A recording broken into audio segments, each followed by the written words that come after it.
All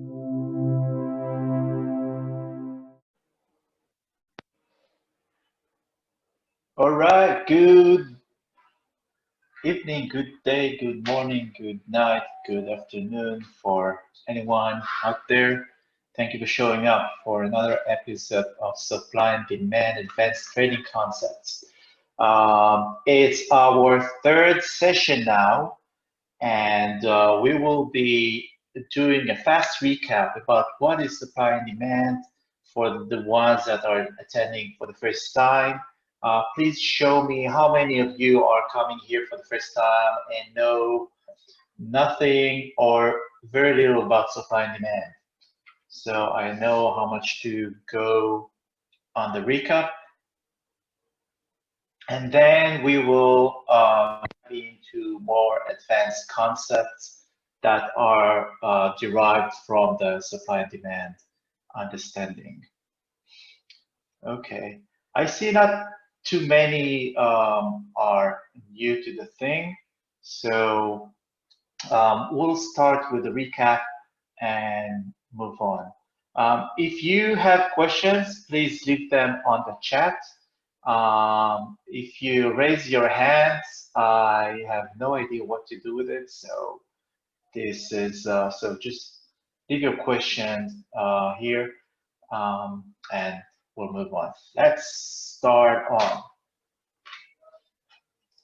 So what we're going to talk about today, we're going to define once more what is the supply and demand theory, what is behind this concept, and how we can read charts and understanding the narrative of the market. I will show you how I draw supply and demand zones and how it determines or interprets it into a trend. Then we will dive into a few advanced concepts that are based on supply and demand. One would be consumption, the other would be hidden supply and demand, and implied supply and demand. And I also, if times allow, I will also show you something that can be read from the chart on the bigger picture, how and where we can find hints for the big players that come and distribute or undistribute big chunks of orders, how we can see that on the chart. And with that, we know where are the big players, what are they planning for. So let's start right away. Before that, some commercial. My name is Gil Ben-Hur. I'm trading Forex for 40 years. I've been an independent trader. I've managed a portfolio for others, for my family, for private clientele. I used to be a partner on a big trading community and a premium education program. Since 2016, I've been founding the Fivers.com, which is a funding traders and growth program mainly for Forex traders. So if you're interested and would like to know how you can be a funded trader working for a professional online trading fund, hop onto our website, thefivers.com, and find out how it goes. That's enough commercial. We're here to do education, to learn more about supply and demand. So a fast recap. What is supply and demand? Supply and demand is the core essence of how price move in every market. I've given here bananas because it works also for the banana markets. Whatever market it is, it's always price is determined by the amount of people willing to buy commodity and people willing to sell. If there's enough products on the shelves and enough buyers willing to buy the product, price will be at balance, at agreed price.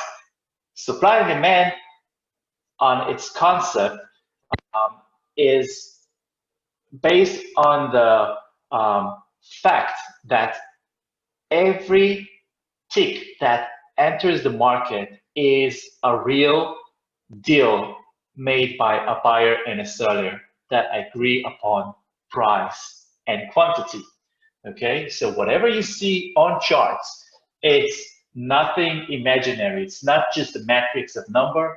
These are real deals happening in the markets, right? Same thing when you go to the vegetable market and buy bananas, tomatoes, potatoes, whatever it is, it's always, or real estate, it's always about supply and demand. As long as there's enough products to provide enough buyers, price is remaining at a certain price. Okay, but then when there are more buyers than the supply, what happened? Price is moving up. Price is being more expensive because there is more demand for the price. Just look at what happened now with the pandemic. People were crazy for, let's say, masks.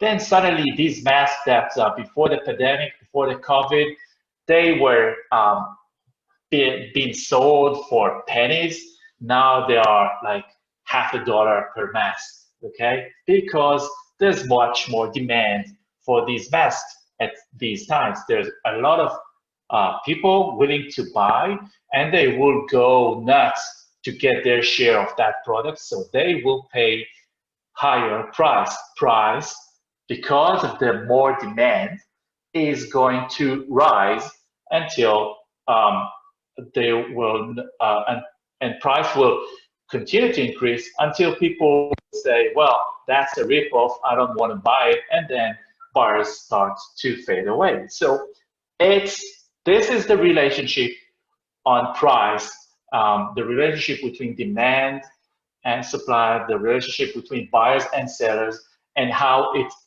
being interpreted into the price in the market. So this imbalance of people willing to buy less product, it creates a price increasing. Same thing if the imbalance would be on the other side, there would be much more commodity than willing buyer. Let's say the pandemic is over now and all these masks are on the shelves, and the stores owners that had bought all these masks, now they want to get rid of this and nobody's really need them or want to buy. So they would do a discount. What is a discount? It's a price decreasing, right? So it's all about the relationship between people willing to buy and buyers willing to sell and agreeing on price, right? The same thing happened in the very complex and high-tech markets like the financial markets. But at this time, the governor of this market is the exchange. The exchange is receiving all these orders. It's combined all the orders of all the participants and receiving huge amounts of orders for selling and orders for buying at a certain price. And with that balance, what the exchange is trying to do is to find a match. If there are, let's say, at price 1.1, enough orders, participants wants to sell their stocks to enough willing buyers, the exchange is just happy to match these traders and sellers all together, and then they create the market. So every deal makes that they match is a tick in the market. A new price comes along, and then they match all the buyers and sellers. So this is how the exchange is working, and this is why supply and demand, according to my understanding, is timeless way of reading market. Even if high frequency trading or any type of trading or any type of big player in the market comes along, he still has to play with the physics of supply and demand in the market in order to drive price up or down if he's willing to make these manipulations. So what we're doing on the supply and demand study is just a very easy and simplified way to read what's going on in the market with a very good precision. Let's take another illustration of what is supply and demand.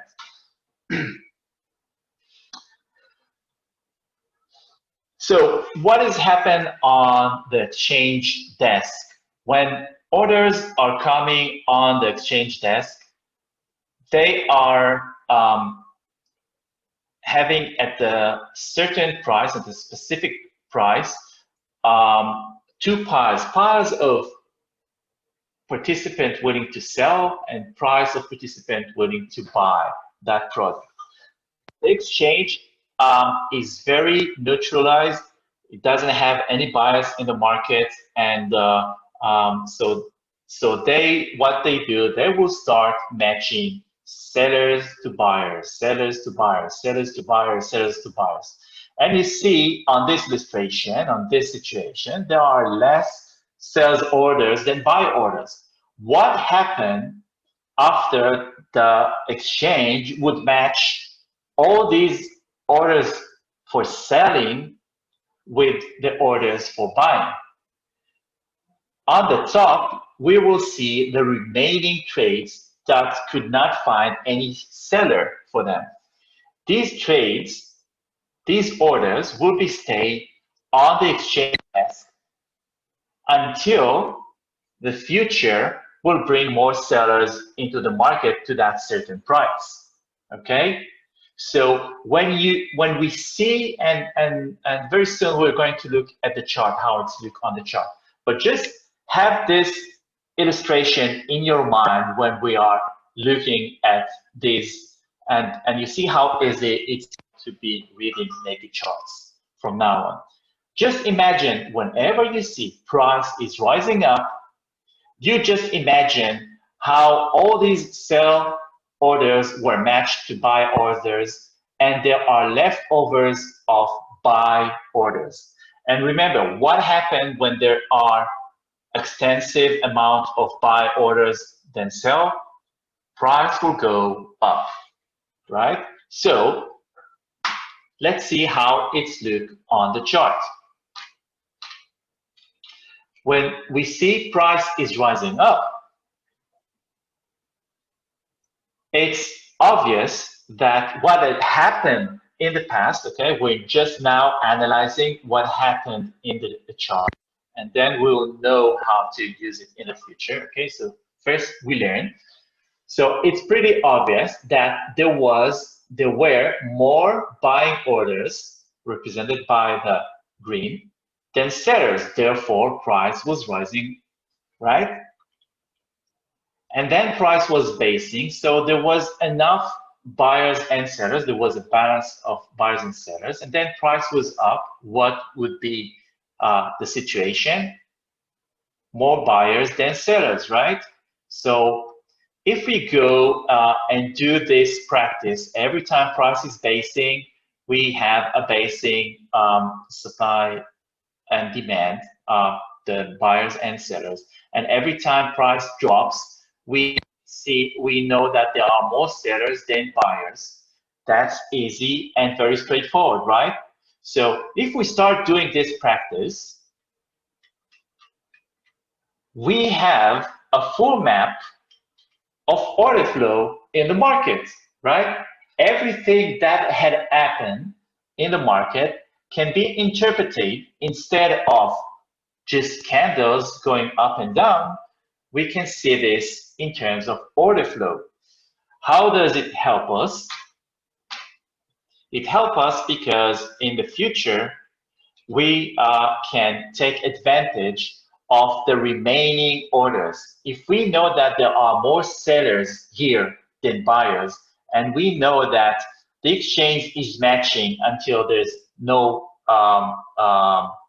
more way to match trades, uh, participants, buyers and sellers, we would know that the remaining orders at the desk on the exchange would be, on this case, let's say 2 sell orders that were unfilled.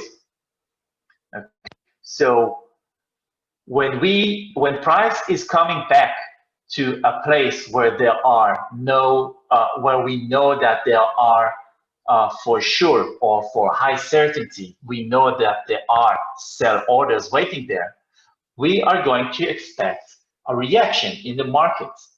And once we know that, then we can start understanding all these spikes and all these turning points in terms of order flow, because price was going into a place where there is more supply than demand. And once price is coming back for the first time to this area, it reacts. Okay, so these hiccups, these retracements in the market are happening because of remaining order flow, and we can read that and we can use that in the future. So before we're going to see how we can actually create trades out of this knowledge, let's start first defining the anatomy of a specific supply and demand zones.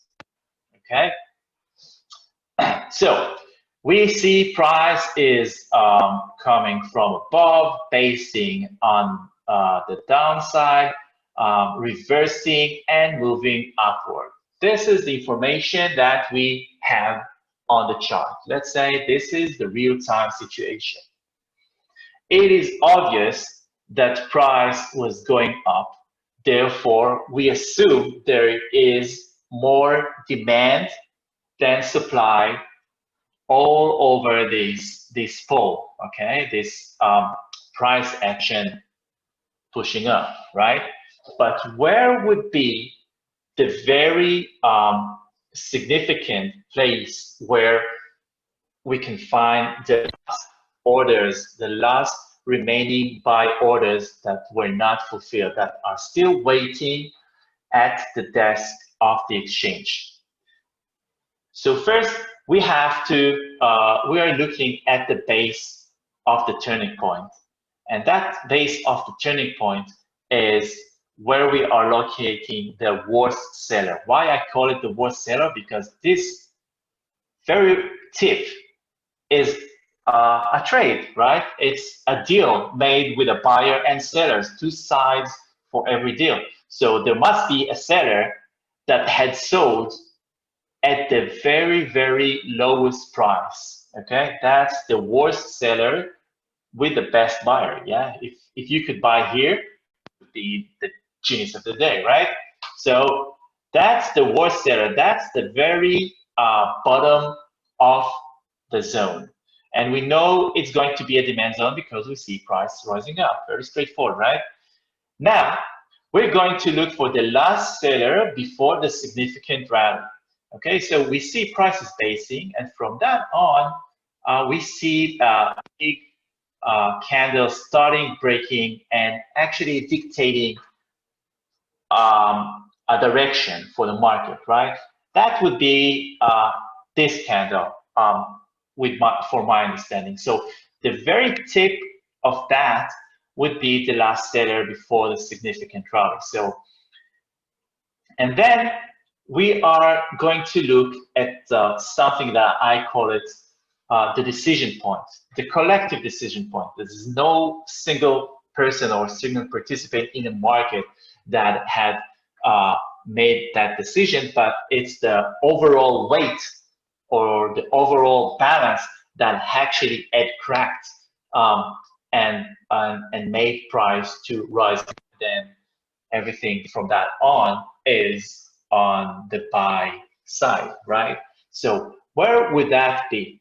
I would say if I see price, and we all know how to we all know how to read candles, right? So we have the open, the close, the high, the low. So we so price was open here, probably went down, went up, and then down, and then closed here, and then from here, price was just spiking up through and never came back. So for me, I would say that the collective decision point would be right about this area. Okay, so I would call this the decision point. From that on, we are going to be always looking for a decision point upon the the candle, the significant candle that had started, that originates the rally or the drop, if that's for the supply. So let's see the same anatomy on the supply side.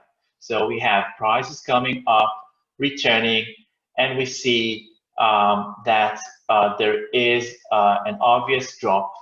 This is the real-time situation. We don't know what's going to be the next thing, but we are looking for where we can find unfilled sell orders waiting there for price to come back. Okay, so price is basing, and we're looking for the worst buyer, the person that had bought at the highest price ever. Okay, the most expensive, and they're here. There is the genius of the day for the seller side, so that would be right here on the tip, right? So, and then what would be the last layer of the significant drop? That would be right here, and this would be the candle, the significant candle that had originated the drop from there on, right? And what would be the decision? I think our price went up and down, and then it went all the way up there and closed down here. So it had to break this close. I would say this close would be the decision point for that supply zone. Okay. On this presentation, I show you that there is a more conservative way to draw this lower. I would draw it right here on the neck, but you can also draw it right here. The only difference is that this line, the conservative line, would probably be hit more. Sometimes you can miss the line, the entry line. That would determine our entry to short line. And if we put it a little bit higher, sometimes we can miss it. However, the positive thing of dragging your entry higher is for the expense of sometimes missing trades, you get a better risk reward trade because you miss less trades, but you can be in less risk for your trade. It's less risk, right? Okay, but sometimes you would miss it. So it's when you go and practice, you should decide for yourself what is your favorite way to draw a decision point. But then the concept is still the same. We see where the significant candle, that is the origin of the big move, that would be the decision. From that on, it's upon your discretion where to place that. So that would be the supply zone. And now let's see the implication of this. So we have this price rally up, then basing, reversing, and then price is dropping. The decision point will be just on this neck after this significant candle, which after it creates a significant drop, right? So when we stretch this all the way to the future, and just imagine that these candles are happening and being rendered on real time, and then price is approaching, and then it reacts to the unfilled supply orders waiting at the desk.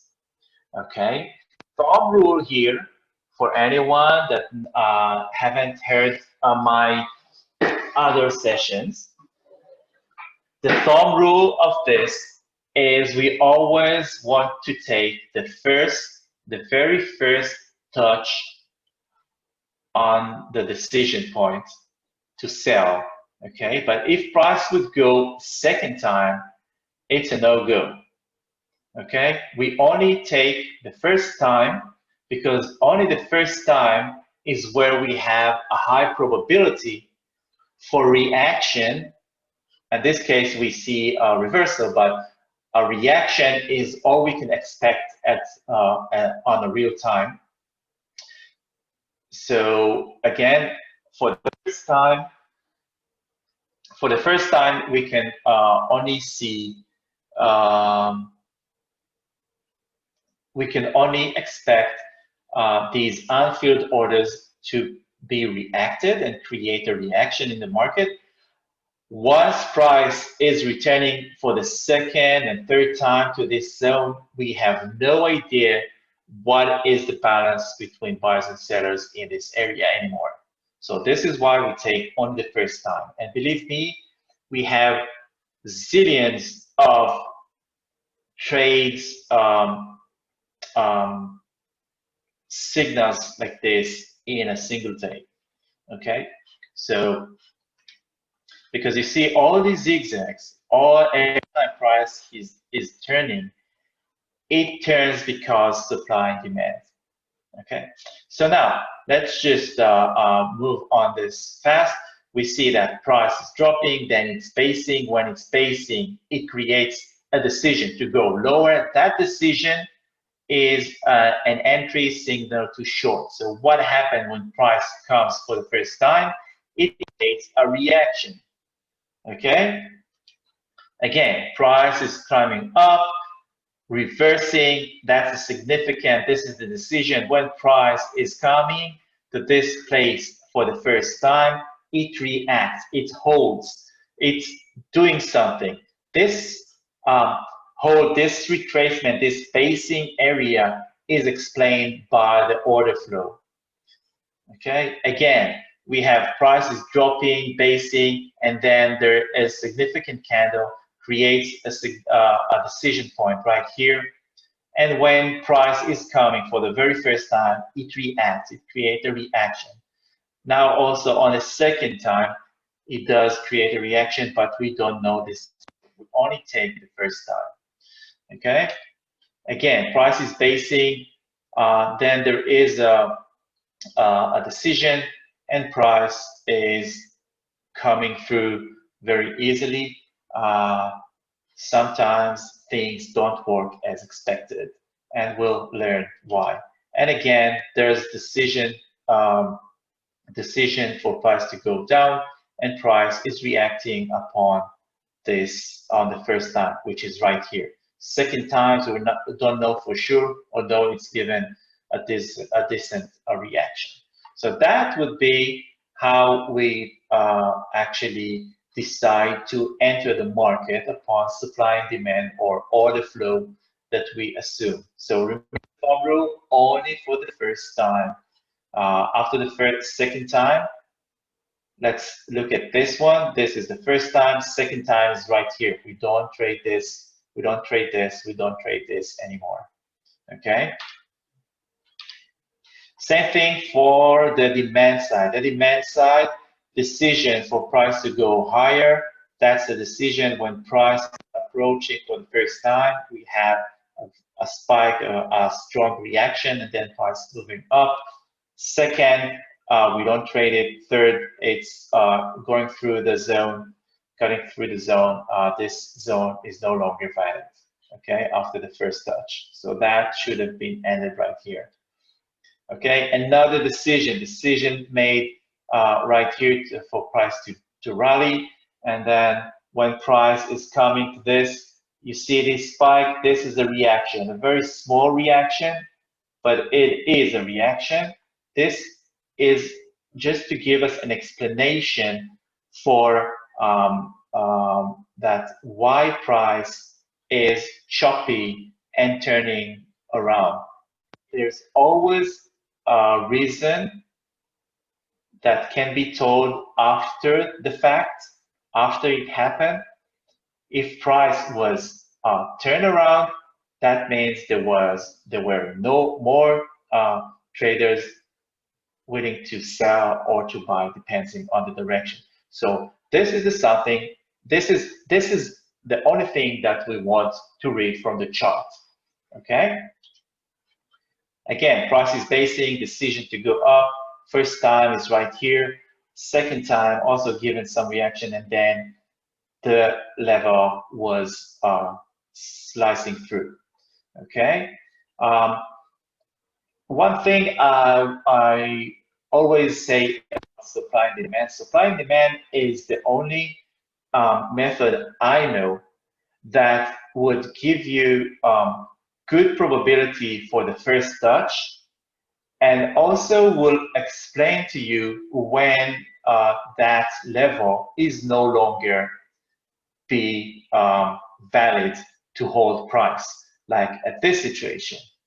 Okay, so we would know if we were trading, let's say, support and resistance, or if we were stretching a Fibonacci level or pivots, how many times do we expect price to react on these levels?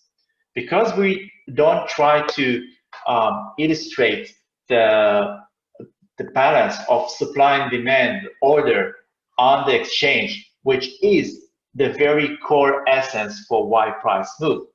Okay, only when you try to read the hints that are plotted on the charts in front of you to understand what is the balance of buys and sells at the exchange. This is the only thing that will help you out to predict with good probability if price will react on that level. Any other concept is maybe statistical, maybe it was tested and back tested and can be shown some statistics, but it doesn't really tell you by the concept why will it hold or not. And this is why I like supply and demand and order flow thing. Okay, again, decision point to go up, price coming for the first time, reacting and continuing. And again, price is slicing through, but reacting, and so on. Okay. So now that we've discussed, let me just review some questions.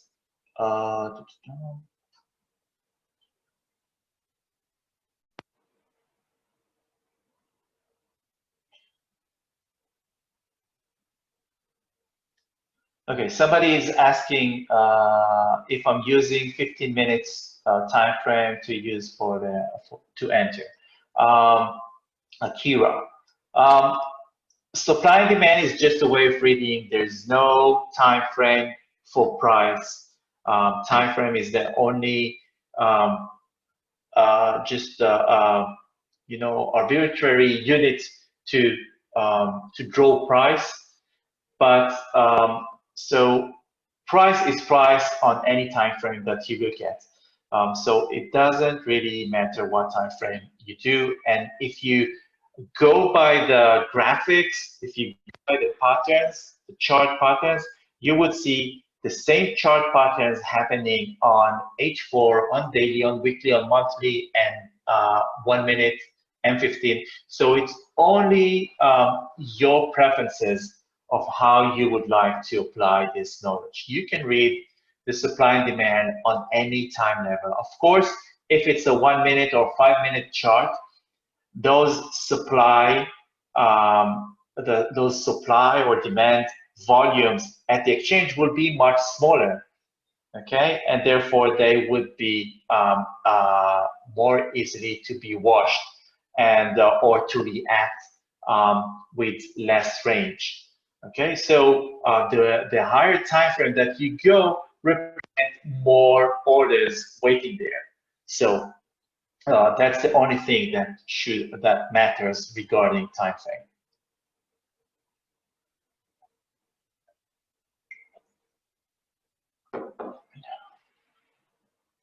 Um, it will defend your analysis. Can you combine Fibonacci retracement with supply and demand? I don't use Fibonacci. I don't use anything that is just pure mathematics on the chart. I don't believe in mathematics. Mathematics can be very easily overdriven. So it really depends on the, who's participating on these markets. I myself don't like Fibonacci pivots, stuff like this. I only look at what price had made and how price level react to other price levels. That's the supply and demand analysis. However, you can take supply and demand analysis and combine it with any different trading system or trading concept that you practice and master, because it just will give you just another layer of understanding what's going on with price. So if you master something and it works for you, don't change it. With supply and demand, you can just enhance your reading, understanding, and decision making on trading.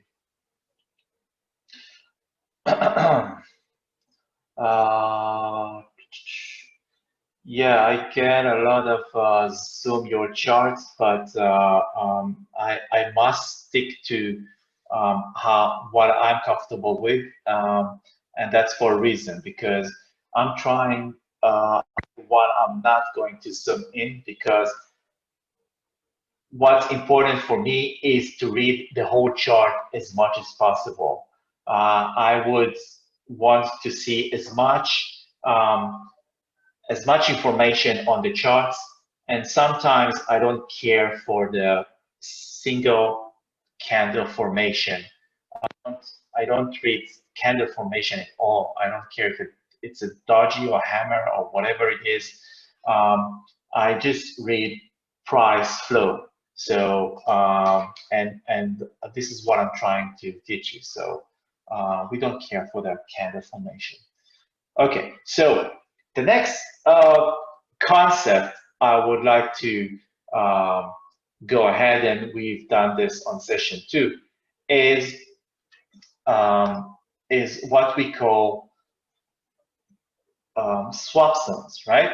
So what are swap zones? Swap zones are, if we have this supply zone and we see that price is slicing through the supply, what is happening in terms of order flow in the market? It means that when price is slicing through a supply, the next thing is, or you disvalidate this zone, or you would make it a demand zone, right? So if we have this supply zone and price is going through, it creates a demand, okay? Because when price decide to go in a certain direction, we assume there are going to be remaining orders out there. So if price slicing through a zone, that will create it as a demand. So price is slicing through, then it's actually being held as a demand zone. So it started as a supply, now it's a demand, and now when price is cutting through the zone, it's again become a supply zone right here. Same thing just here below. Supply slice through, become a demand, and then price is being held on this demand. And then when price is going back to that demand that were just bypassed, cut through, it becomes a supply, and then it reacts as a supply for the very first time.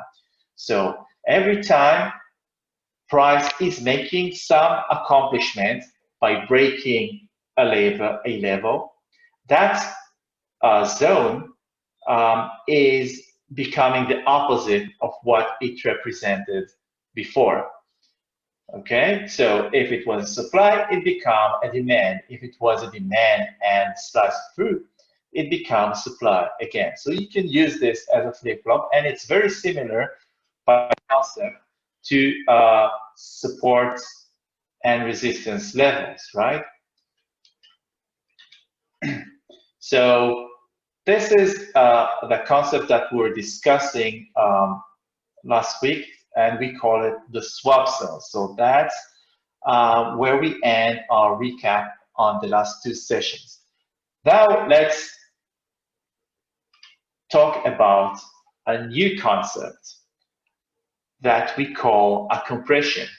Very often you would see that price had made a decision to drop, okay, make a significant and very decisive drop in the market, and then for some reason it's flagging, it's chip, it's whipsaw, we don't know really, it's undecisive. There's so many words for this, but let's truly try to understand what is happening here in terms of order flow and how we can actually take it to our advantage.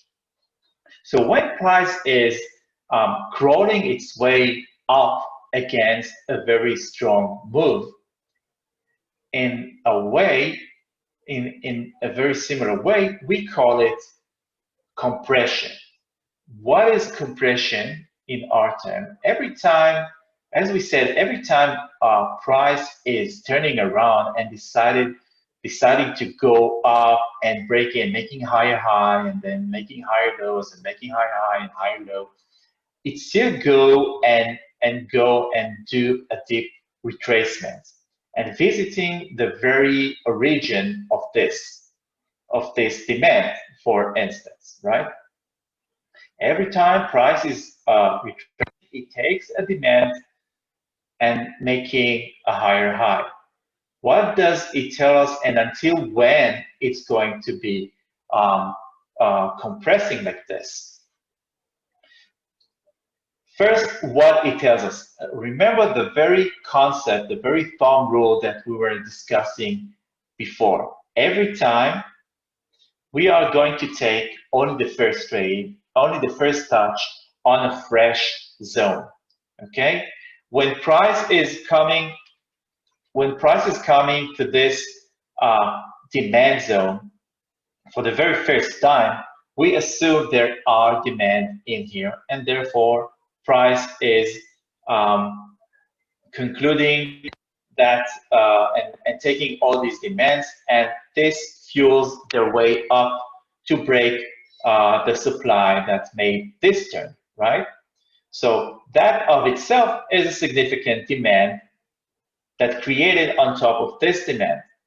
And the thumb rule, remember, is once price is coming for the second time, we have no idea what's going on, and we assume there's no longer demand out there, okay? However, on the demand above, we assume there is, because a decision was made with a significant achievement to break higher supply, okay? So once price come back for the first time, there is a reaction, and that reaction results with a higher high, another breaking of supply. But on this specific demand, there are no longer more demand in here. So what is happening on this very compressed chip chop way up is that price is always being consuming the demand and continue its way up. It's going up, but then when we look at this all price action, we can see that from top to bottom, there after the first touch, there's no demand here. after the first touch, there's no longer demand here, no longer demand here, and no here. So this whole area, this whole compression area, is a no demand zone.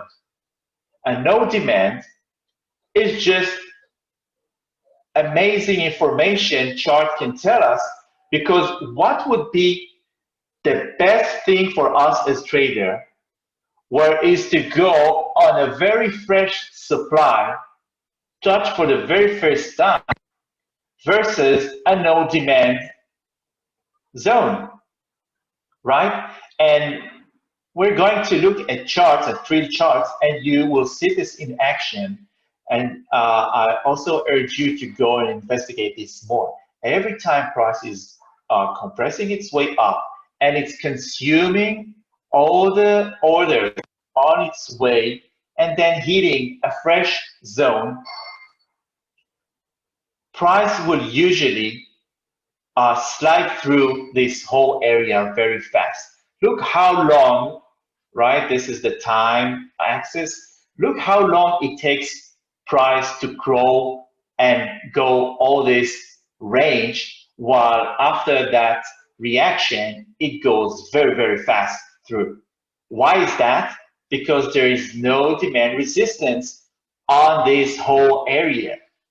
So we have a no demand zone on this illustration, okay? And this is just a schematic illustration, but it really works on real time. So let's see how it looks in real time. Price having a supply zone, and then from that on, price is going on a compressed manner up, okay? So it creates a decision that been consumed by this, and another decision that was consumed here, and another decision that was consumed here and here. And once price hit that fresh supply, not very late after, price is just sliding through this whole compressed area. It's sliding through a no demand zone, because see, because we use our thumb rule for the very first visit, this is the only time that we can assume there are resistance.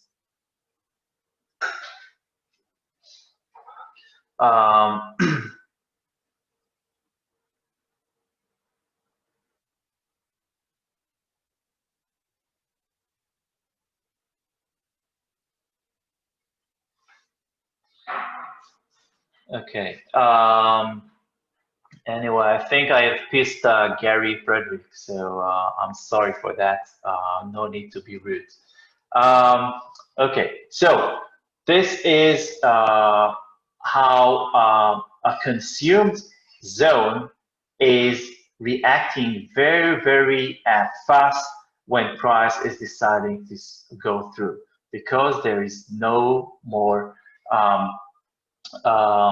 there's no more resistance from the demand side versus a strong fresh supply on this situation. Okay, so that would be the compression. So now let's take a look.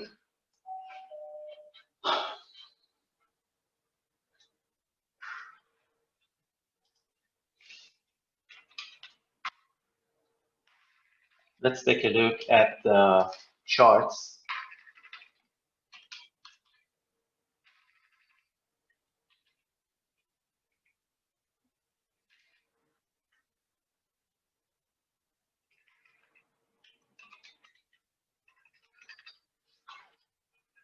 Okay. Okay.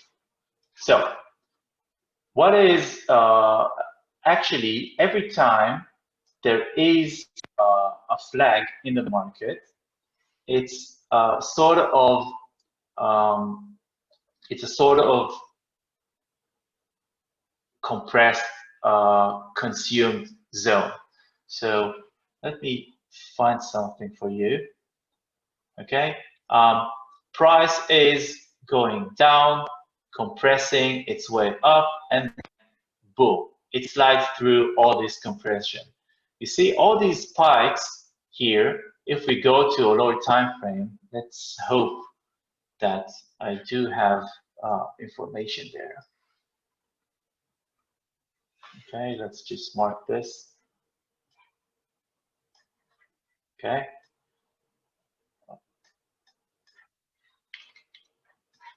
Sorry. Okay, and now let's go to M15.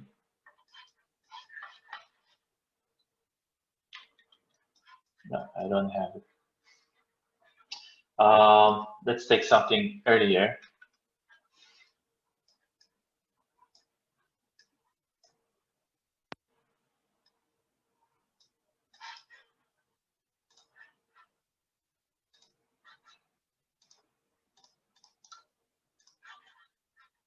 Okay, here's another example.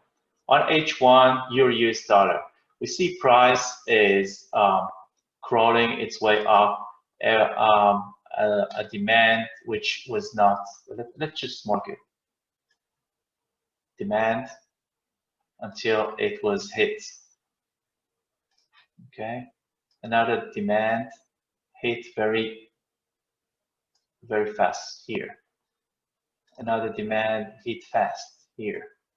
Another demand hit fast here. On the another demand right here.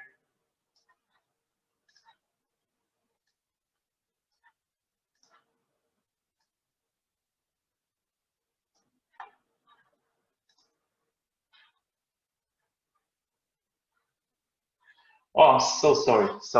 I forgot to switch. Okay. Now you see my chart? I'm so sorry. Let's redo this.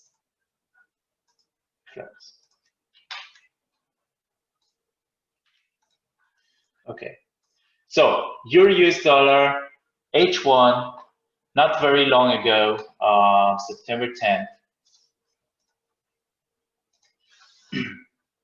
Okay, so price is dropping and now it's compressing its way up. Let's see what are the order flow situation on this. So we have this demand never been taken until September 16th. And then we have this demand very soon after was touched and consumed. Then another decision point was made here and consumed by this candle. Another one was right here, not being really consumed. And then another one right here, very fast consumed. Another here. Could be considered as consumed because of the very spike, but let's say it didn't. Okay, and another decision right here, consumed. Okay, now where is our supply? Our supply would be on this decision point all the way to the top. Let's stretch it and see what happened when price react there. Okay, so price is compressing its way up, consuming every time price is consumed. I stopped drawing the box. Okay, so there is no demand here, no demand here, no demand here, no demand here, no demand. We have demand here, and we have demand here, and then price hit. After price hits our supply, we would sell. Then price just turning around us, but we have our stop on top right here like this. Okay, this would be our trade, right? So we haven't hit our stop, so just a little bit above 30 pips stop, and then price, when it goes very, very strong. First reaction at the very first time, we have this spike of um, 12 pips, and then price slice through, and then price go, and pretty much easily see how many candles it took. It's like 70, 60 candles to actually get there. And once it decided to drop, it was 26 candles just to slice through this whole area. Where was it stopping? It was stopping on a fresh demand right here. See how supply and demand actually working in real time.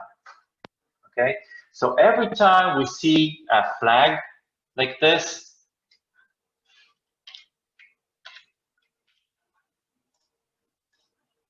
every time we see a flag, a pole and a flag, it's usually, if we go deeper and analyze this, then it's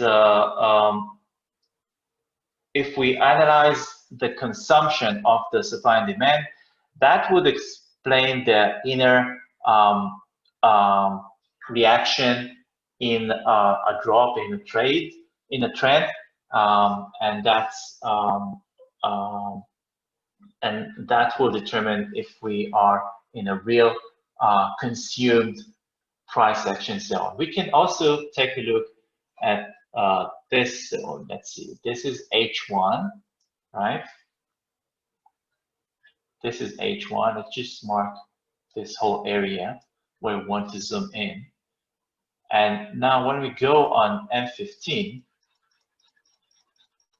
right,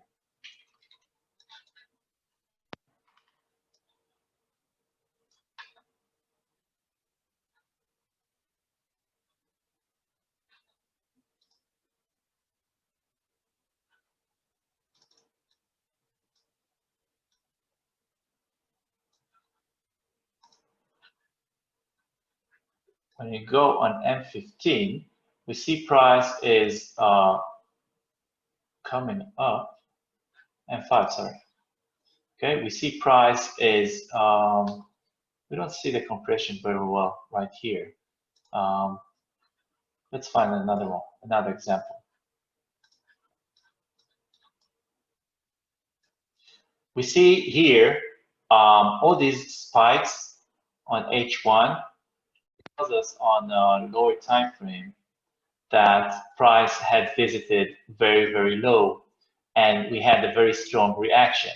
This means that price was being fueled with a lot of demand orders, and it was compressing all the way through. Once price had, let's just mark this whole zone. It's from here to about here. And when price coming to this zone for the next time, we can barely see a reaction. It slicing through. It was 9 candles, and here with only 2 candles, it sliced through all this zone. So this zone is a no demand zone, and when price visit this area, we can just find that we can just assume that there is no demand resistance in here, especially when price is coming from supply, a first supply like this. And so this is another concept of supply and demand that we're always wanting to look for. We want to look for where there are no demand or no supply area and trade against it. Once price penetrates this zone, it's a 25, 26 pips that with very high certainty that price will go through. Because why? Because our thumb rule, it's the second visit to these demands. Okay, price was, and look where price was actually reacting, not very convincing, but reacting. it was reacting on the very tip low of flag. This is where price had its first time to rethink if price should go up. The reaction was right about here. So, but the whole compressed area, the whole compressed consumed demand zone, no demand zone, price was just slicing through very, very easily. Okay, we can also see this demand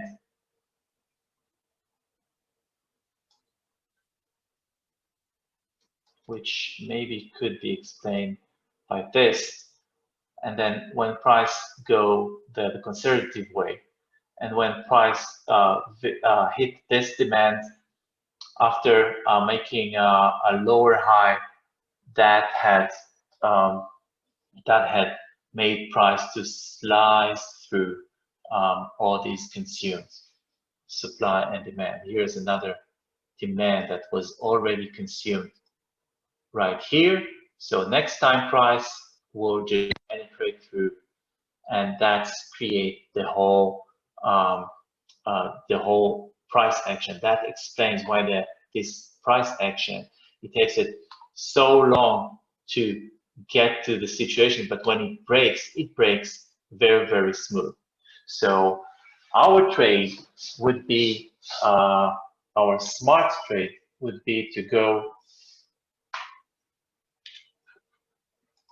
would be to look for a fresh supply or fresh demand, looking for where price is compressing, consuming the opposite orders, and from that on, just take our trades, which would be,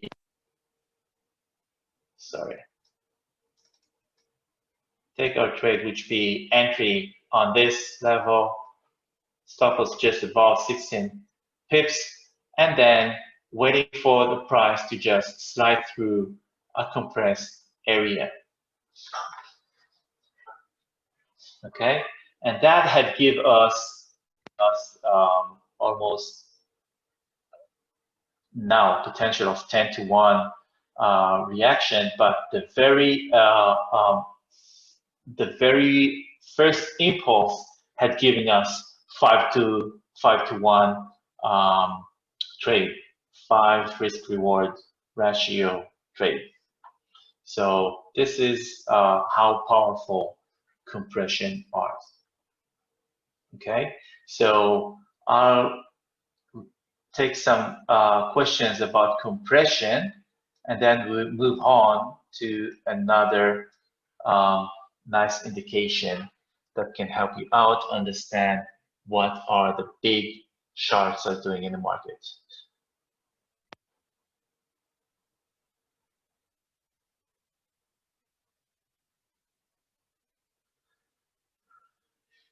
Okay, do we have to identify all supply and demand zones and then trade will be very small like scalping?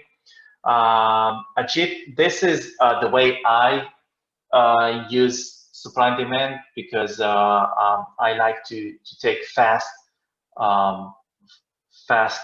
executions and take fast pips.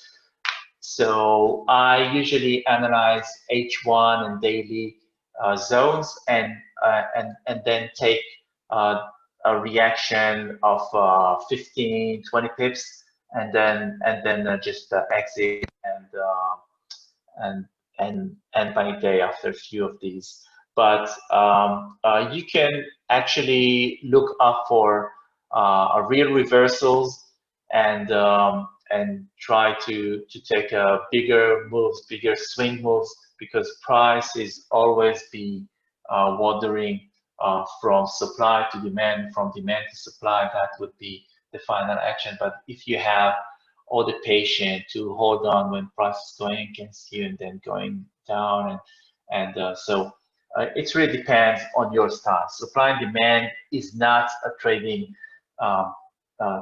technique. It's just a way of reading, and then you can use it with your own um, uh, with a system that you've created that match your personality. When you see a lot of wicks at the top of the candle over and over, is that any message? Marlene, yes.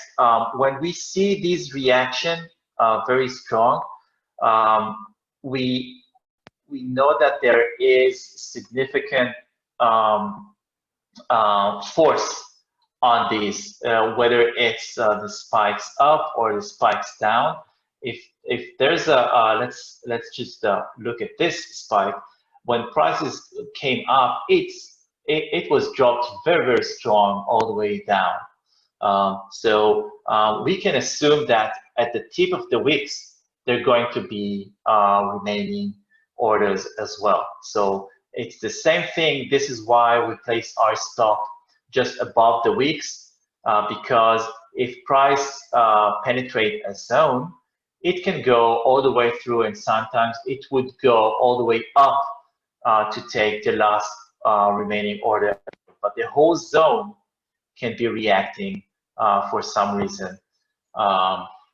So this is why we place our stop above these wicks, because these wicks are actually the last place where we can find remaining orders.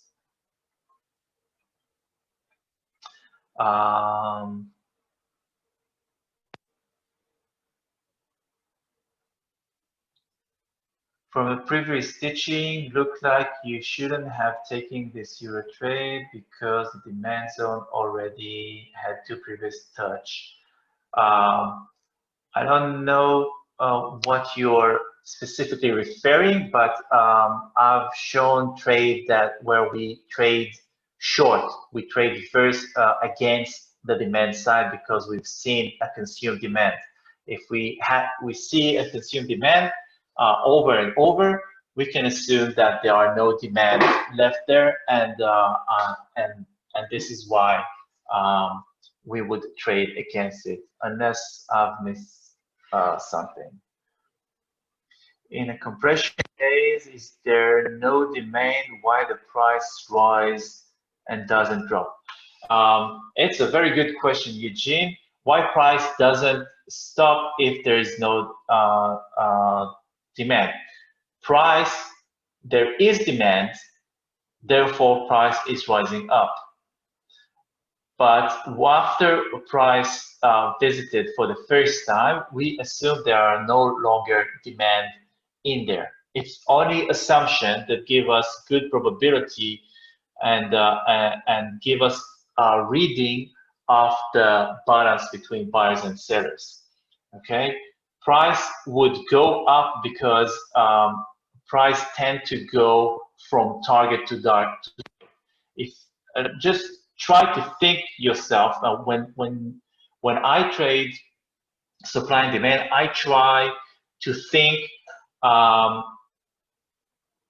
to wear the hat as if I had the power to actually manipulate price by injecting enough orders into price. What would I want to create? What kind of impression or what kind of price would I want to buy or sell? And the big players in the market, they have this tool with them. They can actually inject enough orders to create moves that suck more activity by others that they sit, and with that they can create false or manipulative moves. So if I would be a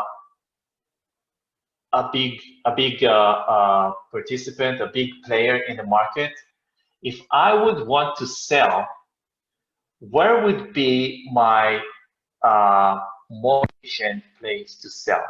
I would sell as high as possible. Okay, and what is high as possible? It also have to be reasonable. I would not want to sell right away. Okay, I would want to make an impression that price goes up and create an impression that will bring more people into the think that they can buy with me, and then I will sell for them.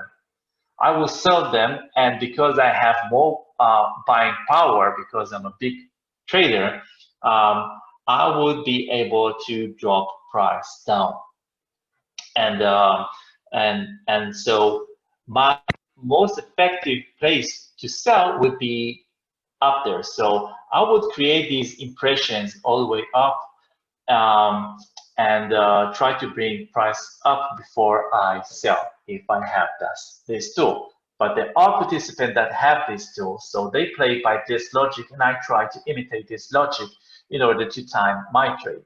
So, so this is why price is moving. There is demand here.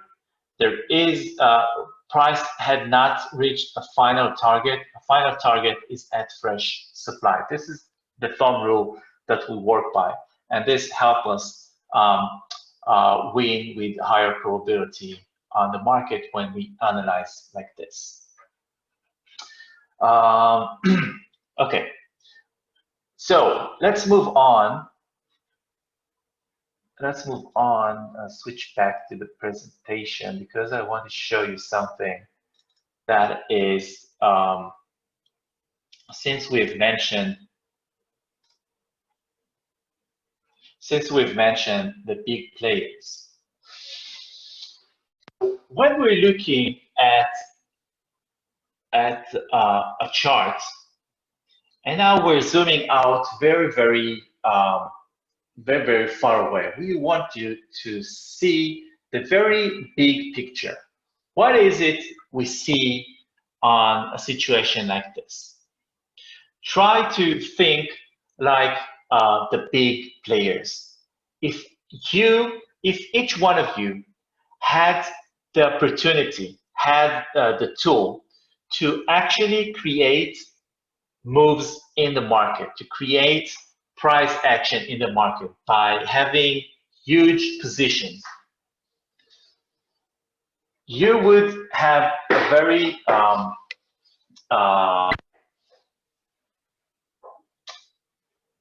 effective way to actually play the market. Unlike us, the retail traders, we have that tool because we are like this. But we also, because we are a big ship, it's very hard for us to play on the market without being seen. So how can we see when big players are starting showing interest in the market and trying to remove, to let's say reverse price on very major swing levels? Let's say this is a daily. How can we find the hints for this?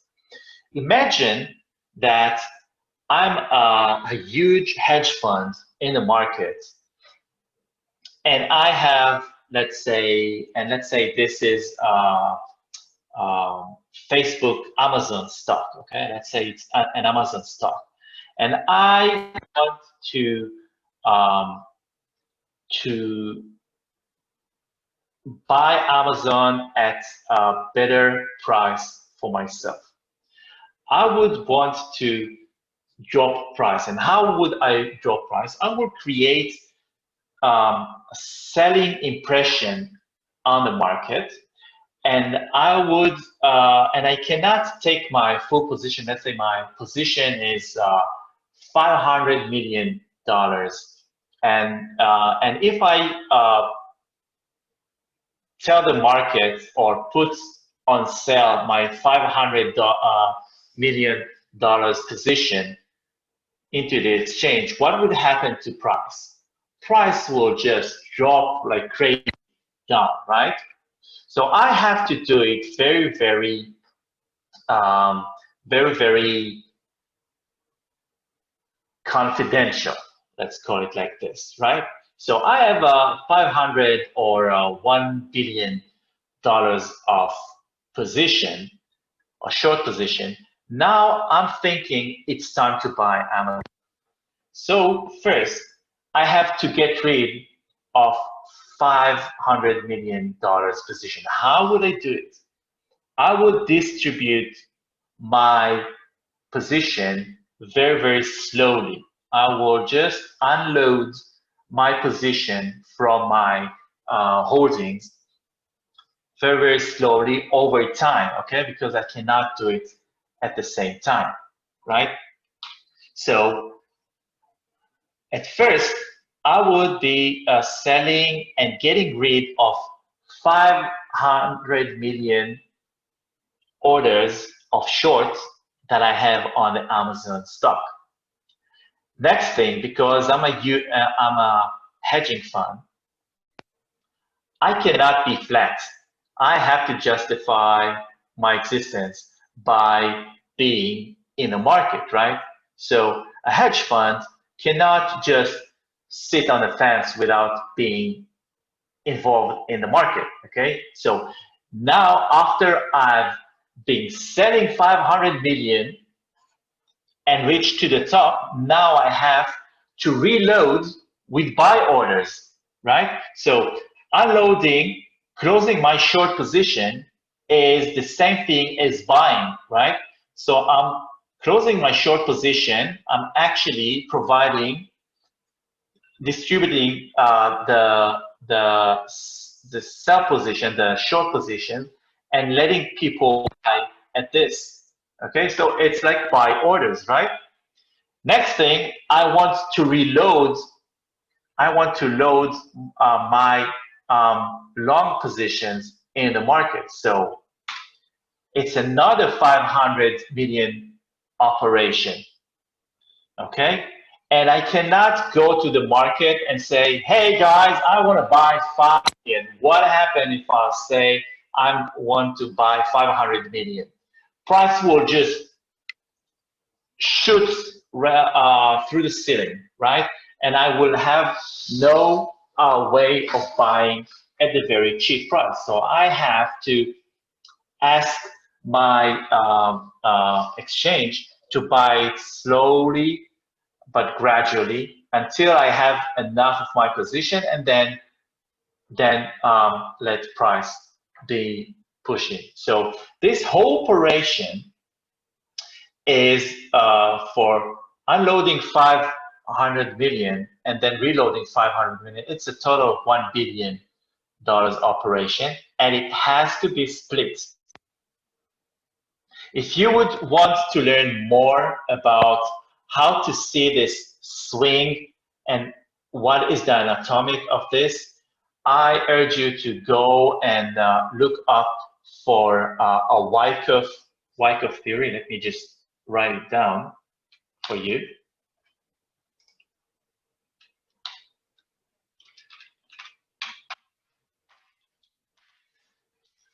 If you go and look for Wyckoff theory of how you can see the price, the big, yeah, exactly, Marlene. Exactly, you will get the hint of how the big players are now showing new interests in the market. So by zooming out and looking at situation like this, for many trading system, this would be ranging, this would be noise, this would be undecisive. When you look through the Wyckoff eyeglasses, you would see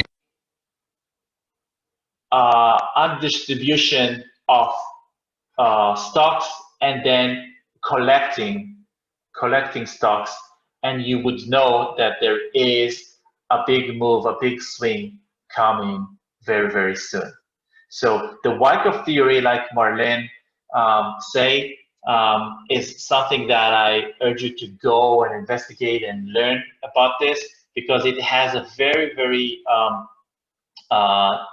known mechanism, anatomic, that you can actually spot this big interest. Not many people actually use it or have the patience to look at charts like this, and therefore the big charts are always getting away with this. And as much as they trying to hide their intentions, if you're smart enough, if you have that knowledge, you can actually take this, you can have this early sign of a swing and then change your bias on the asset that you're trading. So,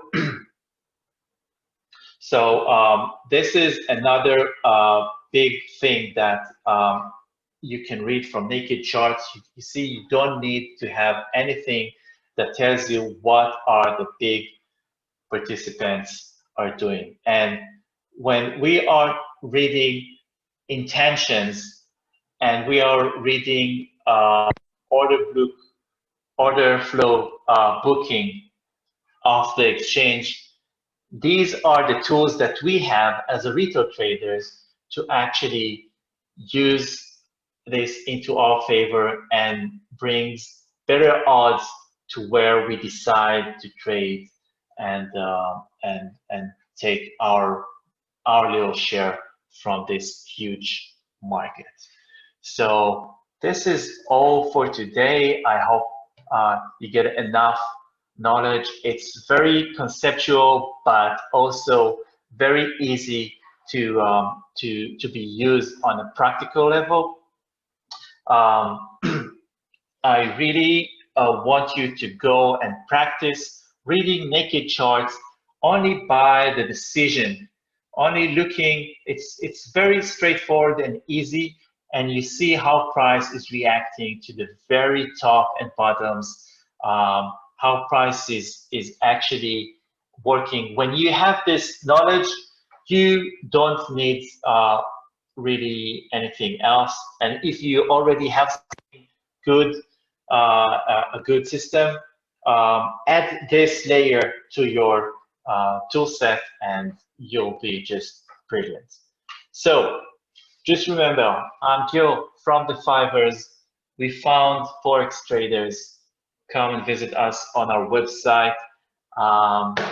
Next week, we are going to cover more things about price action, about order flow. We will talk about confirmation, the Quasimodo confirmation pattern. If nobody knows about it, not many people know about it. It's very similar to head and shoulder, but it has a little slightly different characteristics that actually give us a very good confirmation for price, that price is reversing. And it's just an amazing tool because it gives you enough time to prepare ahead for a reversal. After you've seen the reversal, you'll have more chance to get in with better precision, with better accuracy. So it's just the best of all sides of the market. So I really urge you to come next week, same time, and we'll discuss more about supply and demand and that confirmation price action, which is a very, very powerful tool. I use it all the time. Thank you so much. Come and visit us on the Fivers. Take care, guys. Bye-bye.